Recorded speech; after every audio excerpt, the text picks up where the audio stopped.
Guys, may gusto lang po akong i-share sa inyo. Tulad ko rin ba kayo na makakalimutin kung nasaan iniwan ang ating mga cellphone pag nasa loob ng bahay?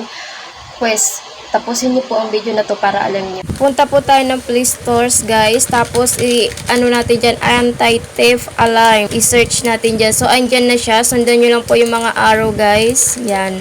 Install nyo po. Tapos, open. Pag okay na, dyan kayo pupunta. Click mo yan. Pag okay na, yan, plus light on po natin.